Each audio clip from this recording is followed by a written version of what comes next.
Happy Saturday, everybody. I'm so sorry I'm running a little bit late. Maybe you are too. I was adulting this morning, always a joy. And so, as usual, adulting always takes a little bit more time and effort than you think it is. But I am so grateful at 10:09, 9 minutes late, to be joining you all and welcoming you to the final discussion in our Times Convert read-along. Thank you so much for your patience.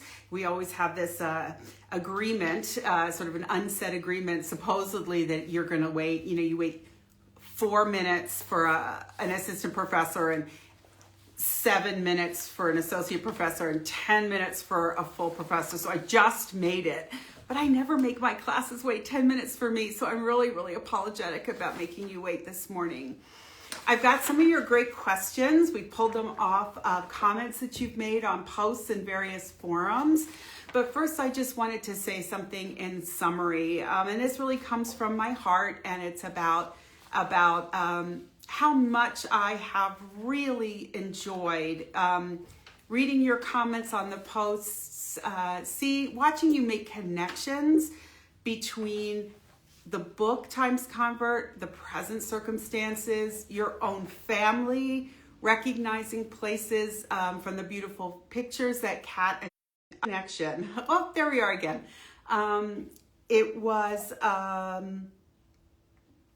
something that I was steeped in. I grew up in suburban Philadelphia. I was taken to historical properties and battlefields and houses. I went to Williamsburg when I was 7 and bought a mob cap. My dad was a huge history buff. American history was not interesting to me. It was too recent. And it was not until my father and I started doing genealogical research in the mid-'80s that I started to connect to American history. And that is because of my family connection to these events. Now, my family were farmers in rural Massachusetts and all throughout New England. They did not sign the Declaration of Independence. They were not presidents. They did not sit in Congress. They did not sit in the House of Burgesses, right?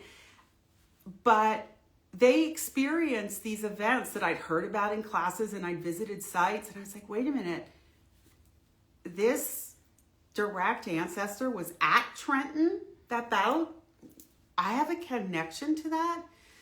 And starting in the late 80s, even though my academic interests were in mostly 1500 to 1700 Europe, Europe was a colonizing force at that time, and I was building up my knowledge of America one dead ancestor at a time. Now, again, my ancestors are typical of probably, for those of you who are white and of European descent and your families came early, my family were not perfect. My family includes people who perpetrated horrific massacres on the Native American population because of their need to survive and their belief that they had a right to survive at other people's costs. They included religious separatists who refused to cooperate and communicate with their neighbors. They sadly included people who enslaved others. And it was very humbling to understand the very complicated ways that my was imbricated into the larger story of the birth of the United States of America, though not obvious, having connection issues. And I'm not quite sure why that is. I might be connected to the wrong network. So I'm going to take this phone down and I'm going to try to sort us out, okay? Thanks for your patience again.